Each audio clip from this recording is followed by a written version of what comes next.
I don't know if you've noticed recently, but it's been raining a lot. Maybe you noticed that and you thought, wow, it's been raining a lot. But I don't know about you when it's raining, but when I'm carrying stuff into the house when it's raining, I want to make as few trips as humanly possible. So one day this past week, it was raining cats and dogs, and I had all of my many delightful things that I was trying to bring in the house. So open up the back of the Jeep, pop up the thing, get it to close down, press the button on my that's hanging here that locks it up so I don't have to come back out to the car because I have everything. And I look like this. I'm walking across with all of my stuff going to the house. And I get to the house, and the front porch is soaking wet. So I can't set anything down I'm carrying to open the door and unlock the door to go in. So now I'm caught in a quandary. It's raining, I'm still getting wet, everything I'm carrying is still getting wet, and I can't set it on the ground because then it'll even be wetter. And so what do? So I go back to the car, I press the unlock button, I open the back gate, I put the stuff back in, I go back to, now by this point, I'm soaking wet. By this point, I am soaking wet. I open the front door, I go back to the car, and in manageable portions, I carry them in. Have you ever felt like you were carrying so much that you were too wide for the space in which you were trying to get in? And so you had to shed some stuff so you could get through the door. You had to shed some stuff. Now, as I envisioned this passage we're going to be looking at today, I was thinking about all the things that I brought into ministry with me 26, 27 years ago when I came to St. James. All the things that I thought I had to do and all the lists and lists of commandments. And if you read the book of Discipline, which I'm very fond of, by the way, just in case anyone's watching, I'm very fond of the book of Discipline. It's about this thick. In some ways, it's thicker than the Bible. All the rules about being United Methodist. There are like 2 or 3 or 4 very long paragraphs about what a pastor shall do. And I find it very intriguing when I look at that list periodically at the things that I thought that I needed to do. This huge pile of things I was carrying that I thought were important and perhaps maybe needed to be narrowed down, perhaps a more narrow focus. So I want to read to you a passage. We've only got 2 messages left in the On the Mountain with Jesus series, this week and next week. And this week I'm reading to you 3 short snippets, beginning with verse 13 and running through verse 23, and it goes like this. Go in through the narrow gate. The gate that leads to destruction is broad and the road wide. So many people enter through it. But the gate that leads to life is a narrow and the road difficult, so few people find it. Watch out for false prophets. They come to you dressed like sheep, but inside they are vicious wolves. You will know them by their fruit. Do people get bunches of grapes from thorny weeds, or do they get figs from thistles? In the same way, every good tree produces good fruit, and every rotten tree produces bad fruit. A good tree can't produce bad fruit, and a rotten tree can't produce good fruit. Every tree that doesn't produce good fruit is chopped down and thrown in the fire. Therefore, you will all be known by your fruit, or you will know them by their fruit. Not everybody who says, Lord, Lord, will get into the kingdom of heaven. Only those who do the will of my Father who is in heaven will enter. On Judgment Day, many people will say, Lord, Lord, didn't we prophesy in your name, or expel demons in your name, or do lots of miracles in your name? And I'll say, I've never known you. Get away from me, you people who do wrong. Wow. We're getting to the end of the Sermon on the Mount. Jesus is winding it up. And it's not really a sermon. What's interesting is they've called it a sermon for a long time. I think it's stuck ever since like Augustine, in the 6th century said, oh, this is, we'll call it the Sermon on the Mount. He called it the Sermon on the Mount. It's more like the teachings on the Mount. It's more of a teaching feeling than it is an exhortation feeling. It's more of a, let's open this up. But he's bringing it to a close, and now he's asking us to take seriously what he said. First of all, he says, go in through the narrow gate. Now, if you're carrying a bunch of stuff, you can't get through the narrow gate. You got to put some stuff down. Now, I began to think about this week. Once again, I am getting really challenged every week to do step 4 in the 12 steps of taking a fearless moral inventory of my life. What are the things that I am carrying that are keeping me from fully entering into the kingdom? What are all the rules that I've put on God, all the expectations I've put on God that have nothing to do with who God really is, but have everything to do who I want God to be? Now, see, the challenge is we all have ideas about God. I suspect if I asked each one of you, and by the way, I'm not going to because I don't want you to feel concerned. I'm not going to ask you to each write down right now who you think God is or a definition of God. I'm not going to ask you to do that, but if we did, I bet if we gathered them all together, they'd be intriguing, but they'd all be different. Because who you think God is often shaped by the experience, by the narrative of your own life, by the way you see life and experience life. You've experienced, if you're really broken and God has fixed you, you might picture God as the mechanic. That might be the way you describe God. But every one of us will have experienced God differently and speak of God differently. But if I'm trying to carry all that baggage of what I'm expecting from God, whether it's the Santa Claus in the sky, bring me my stuff because I've been a good boy kind of God, or fix my problem, mechanic, doctor, healer God, or whatever it is, I put my stuff on God. And in the end, I think that part of entering a narrow gate is not carrying too much stuff. It's traveling lightly. What I heard in the enter by the narrow gate is all of my stuff about God might not fit in that door. But love will. And when you really boil down what this entire book in my hand is about, it's about love. It's about loving God, and it's about loving your neighbor. If we don't know that already, the verse that comes right before the narrow gate is the golden rule. Do to other people what you'd like them to be able to do to you. In this is contained the law and the prophets. That's what Jesus says. In this is contained the law and the prophets.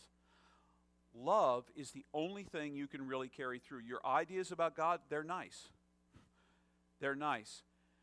But no matter how great a thought you think, you can't think what God is exactly like. Even the word God can't contain God. There is no word that can contain God. Even this entire book can't contain all of God. This book is a pointer. It points to who God is. But if you think that God can be contained in all of this book or in this whole planet or in this whole even universe, then you've missed out on what God is. God's bigger than all of that. And God says it boils down to love. It boils down to doing what I need you to do. Now, if that's not enough, it goes on from the narrow gate to speak about fruit. Now, first of all, you might already be saying to yourself, okay, James has crossed that false prophet line now.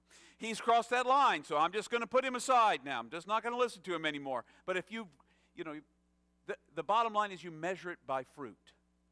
What is the fruit? And it's not just false prophets that you measure by fruit. It's all of the things you carry about God with you, all the ideas you have about who you're supposed to be for God to love you.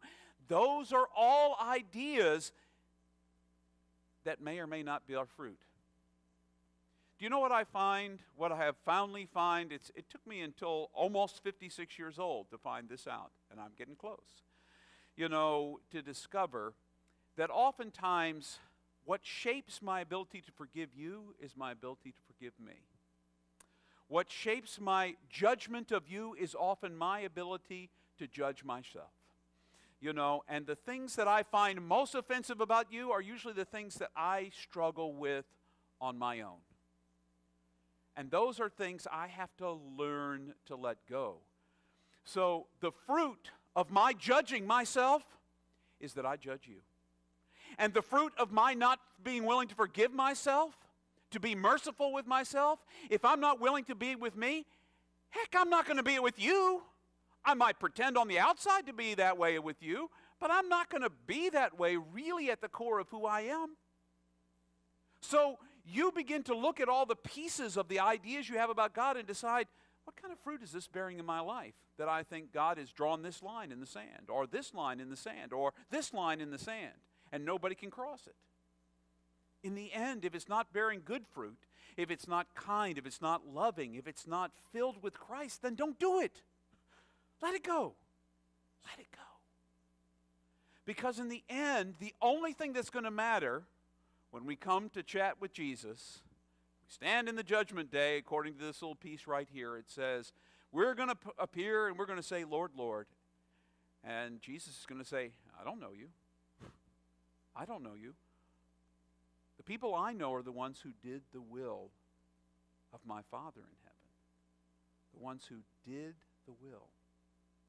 You know, one of the things that is really becoming clear on this journey of faith for me, that the journey of faith is really about, first of all, you fill up. You fill your box, you have a nice box about God and about faith and all the things that you think have to be in there because your Sunday school teacher told you. If you didn't have a Sunday school teacher, maybe your preacher told you, or maybe your teacher told you, or maybe your friend told you, or maybe you read it in a magazine, or maybe you read it in the Bible even. It's got all this stuff I got to have in the box in order to get to God. I am finding in this, what I think of as my second half of life, that I'm shedding so many of those things that I thought had to be in my box. I'm letting them go. Because in the end, the whole Christian life is modeling our lives after Jesus, who kept letting go. Not my will, but your will, God, be done. Not my will, but yours. And if I want to do what God wants me to do, not what I want to do, it means I've got to constantly be letting go of the things that I think are important to me. You know, wouldn't it be really cool if we had a great big humongous building attached to this building? You know, wouldn't it be cool? Well, maybe it would be cool. But I don't think that's what God's calling us to do right now. So, it doesn't matter what I think is cool. It matters what I think God wants us to do, what God's will is. And not just what I think, but what we think together as a community of faith. When I think about what is most important on the west end of Alexandria, when I think about how do we be a church right where we are, and on the internet as well, because we're all over the place. You know, there are people who watch us all over the place. But how do we be the church how do we offer what I think God is calling? And I keep coming back to the same words. As I sat down to write my narrative annual report about the church, the first two words that came to my mind were healing and hope. We've got to offer healing and hope. I don't know exactly what that looks like, but I know what healing and hope look like vaguely. I don't know how we offer it. I know one of the ways we're going to offer it is becoming the West End Food Pantry at the end of October. That's one of the ways we're going to offer healing and hope to people who are hungry.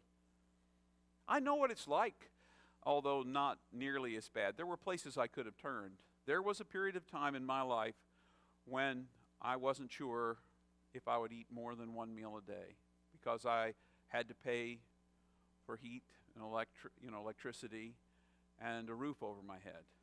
And I didn't know how I would pay for food. And I've told the stories. There was a period of time when I lived on bread and peanut butter 3 meals a day. 3 meals a day, and then once a week there was, I can't even remember, there's one around here somewhere. It's like Jerry's Pizza or something like that, and they had this special, it was like $4.99 for a pizza. So on Friday nights, my special treat to myself was I'd get a $4.99 pizza. And I'd eat 2 pieces, and I'd put the rest in the refrigerator, and I'd have 2 pieces for breakfast tomorrow, or maybe 1 piece for breakfast and 1 piece for lunch, 2 pieces for dinner, and that, and then I went back to peanut butter. And if the bread was moldy, you just scrape the mold off and put the peanut butter on. That's just the way that it was. Now, I don't know what it's like to live like that from day to day to day to day to day. And there was just me in those pictures. It was just me trying to live that way. What if I had 2 small children that I wanted to feed? What would it feel like? Well, that's what hope and healing is about. And I know that, all these other kinds of trappings, I'm just not sure how important they are to God, but I do know love is. And I know that doing God's will on the west end of Alexandria is what that's about. And I know in your life, you are probably carrying around all sorts of expectations you think God has for you. And if it's not God that has them for you, it's ones that you have for you. And if it's not ones that you have for you, it's ones that your boss have for you. And if it's not ones that your boss have for you, it's one that your family has for you, or your friends have for you, or your spouse has for you, or somebody has expectations for you, and you're carrying them all like those bags I tried to get through my front door all at once. And I couldn't even open the gate, open the door to get in, because I was carrying too much. I am convinced that what Jesus is saying here to us about the narrow gate is about traveling light. Don't carry a bunch of extraneous stuff. Simplify. And the most simple thing I can tell you about faith that is clear to me about this entire book is love. Are you loving God with all that you are? Have you set everything in your being on loving God? Everything. And if you want to measure it by fruit, measure it by time and money. Are you spending all your time? How are you spending your time? Because that really measures. Salvation is not measured in what you believe. It's measured in what you do with what you have. What are you doing with your money? What are you doing with your time? What are you doing with what God's given you? Is it the fruit that God wants to see from you? This world would be a different place. I hear people tell me on a regular basis, James, the problems of the world are just too big. I can't do anything. And by not anything means nothing. I'm not going to do anything because I can't fix everything. I'm not going to do anything. And you know what happens? Nothing gets done. It's the all or nothing mindset. What about that one guy you see standing on the corner who's got a sign that says he's homeless and wants money? Now, maybe you don't want to give money to that guy. That's perfectly fine. I'm not going to tell you what to do or what not to do. But you might make a difference for that one guy. When we open up the food pantry over here, I don't know how many families come to it, but apparently a number of them where it is right now. And once we become more obvious, we expect some of the students to come across the street from Northern Virginia Community College.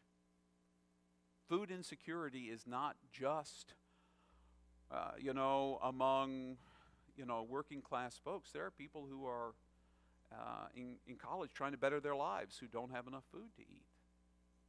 That's hope and healing. But the narrow gate requires, kind of becoming more minimalist in our world, carrying less. And then we carry it better. It's not that we need to do great things. It's that we need to do small things with great love. I stole that line. Mother Teresa. I stole it from her. But it's true. What small thing can you do? What thing has God given you to do that you can carry? That you can carry well? Because you're not trying to carry everything. I used to try to do everything. Now I think I almost do nothing. But I used to try to carry everything. And I didn't carry it very well. Some of you might be saying, and now we've just given you that preaching thing and you can't even carry that. Okay, I'm sorry. That was just a moment.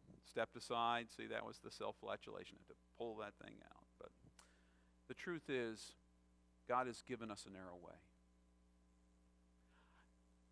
The narrow way is to carry God's love in ways that bring healing and hope to people who need it. It's not carrying a whole bunch of other stuff. Judgment, that's God's business. We already talked about that. As much as we might like to. Mercy, hope, love, humility, patience, kindness, gentleness, self-control. Those are all light things. But if you can't carry anything else, carry love. That's the narrow way. Let go of your own will and hold on to God's. So, your assignment. Try to give you an assignment every week.